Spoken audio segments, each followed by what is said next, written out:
على بركة الله. قراو معايا هذا الكومونتير وزيد قرا هذا الكومونتير. ولد العبد فرشني زعما ما كانوش عارفين اصلا العائله ديالي كل شيء عارف بانني انا انسان كما كيقولوا انتروفيرت او لا انطوائي، ما فياش الهضره بزاف. مي الخطا اللي كيديروه بزاف ديال الناس وهو منهم هذا الشخص هذا اللي مازال ما عرفتش شكون هو، مي ابارامون قرا معايا في الابتدائي، يعني كان عارفني كيفاش كنت داير في الابتدائي. هو انه كيشد الشابيتر او الخطوه رقم 1 ديالو وكيقارنها مع الخطوه رقم 10 ولا 15 ولا 20 ديال واحد الشخص واحد اخر. الصراحه اي شخص او لا اي واحد كتشوفه في يوتيوب سواء عنده كتبان لك بان عنده الثقه في النفس، سواء عنده بيسيبس كبيره، سواء عنده فلوس، سواء الى اخره الى اخره. المهم 99% ديال الحالات فراه نتيجه ديال بزاف د الحوايج او لا نتيجه ديال بزاف ديال ترايل اند ايرور كما كيقولوا، انه كيحاول وكيفشل وكيحاول وكيفشل وكيحاول وكيفشل. بزاف الناس ما عارفينش بانه انا بديت يوتيوب في 2012. اول فيديو سجلته درته بالصوت ديالي ودرت 5 القنوات من ذاك الوقت لدابا. 3 القنوات كنت كنهضر فيهم بوجهي وكنبان في وجهي، وهذوك الجوج اللي قبل من هادو مشيت كما تيقولوا من الحمار على الطياره، مشيت نقصت ودرت الفيديوز باللونجلي. انا نوريكم واحد الفيديو. اييه انا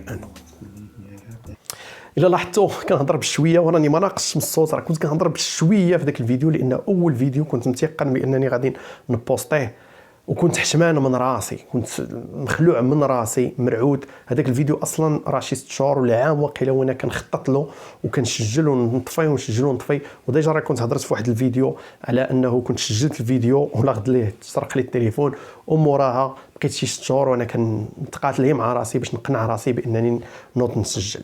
الا لاحظتي كنهضر بشويه مخلوع، باين عليا مخلوع، ما حاملش نصور، ولكن داك الشيء كيجي مع الوقت.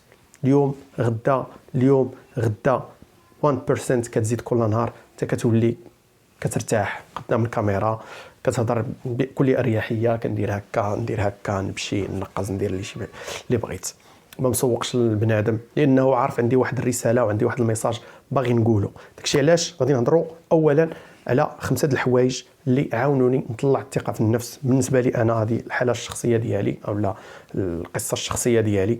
انت يقدر يكونوا حوايج واحد اخرين اللي يعاونوك، ولكن نتمنى انك تستافد من هذا الشيء اللي غادي نقول لك. مي قبل من هذا الشيء غادي نهضروا على الثقه في النفس بحد ذاتها.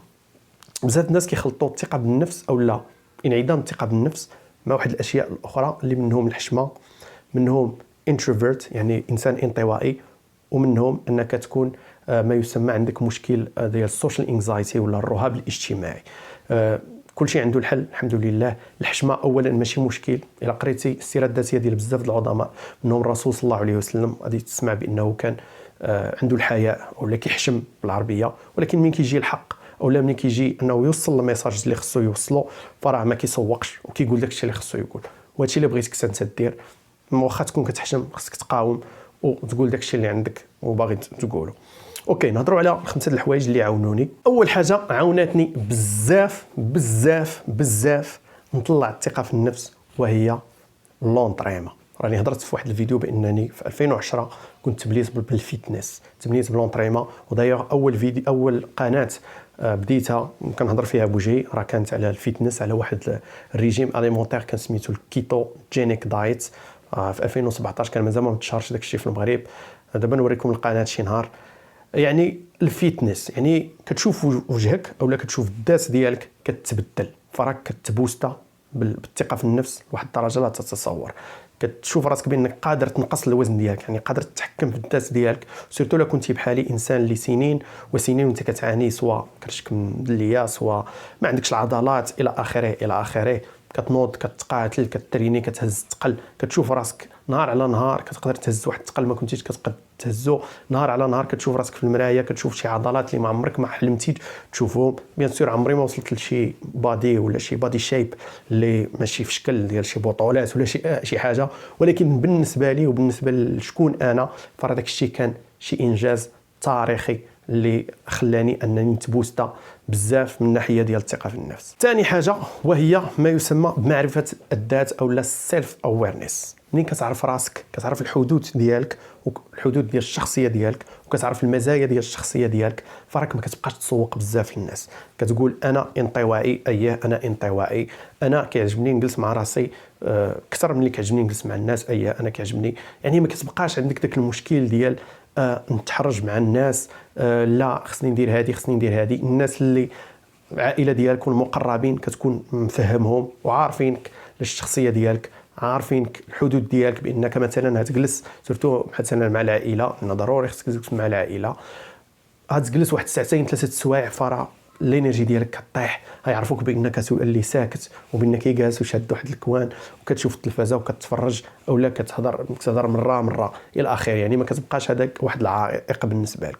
ملي كتعرف الشخصيه ديالك، كتعرف راسك انت شكون انت وكيفاش تتعامل مع راسك. ديك الساعات كتعلم انك تتعامل مع راسك في جميع المواقف، كتعرف تهضر مع الناس، كتعرف بانك انت مثلا كيعجبك تسمع للناس، كتخليهم هما يهضروا. داكشي علاش دايوغ انا صحابي كاملين اللي تنعرفهم الناس اللي كيهضروا بزاف وانا كنسمع لهم، وداكشي كيكون متبادل. يعني انا كيعجبني نسمع وما كيعجبهم الهضره يهضروا، دونك مزيان. ثالثا البيئه.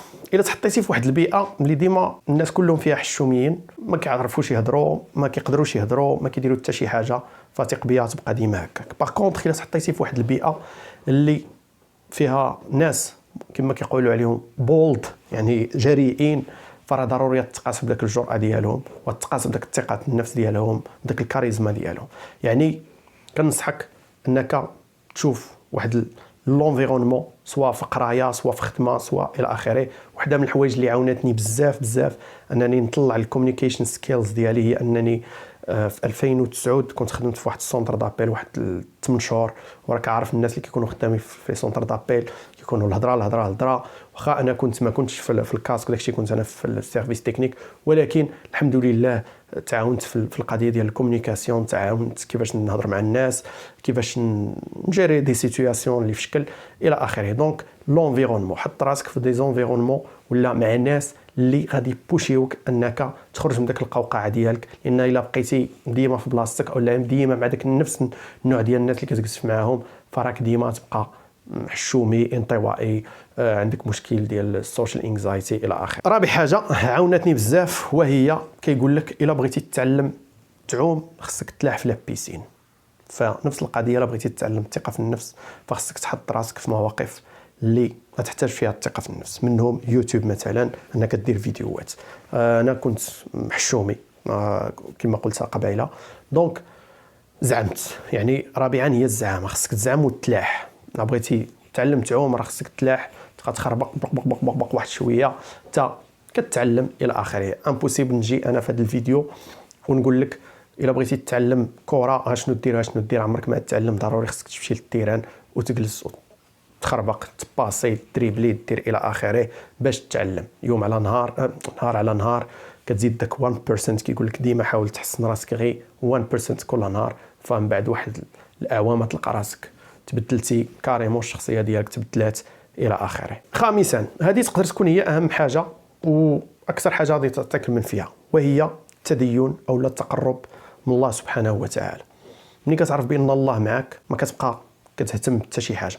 ملي كتعرف هذه حرام هذه حلال وانت غادي وعارف راسك غادي في شي حاجه ديال الحلال، ما كتبقى كتسوق لحتى شي حاجه، ما كتبقاش ديك الحشمه ديالك وداك الانتروفيرت ديالك حابسك الى اخره. يعني ملي كتقرب من الله وكتعرف كما كيقولوا الحدود ديال الدين، كتعرف شويه من الشريعه، كتعرف الشبهات الى اخره فراك كتطلع الثقه في النفس، كتولي ما مسوقش بزاف الحوايج اللي بلادين بزاف الناس كيسوقوا لهم، بحال الهضره ديال الناس، بحال غادي يضحكوا عليا، بحال الى اخره.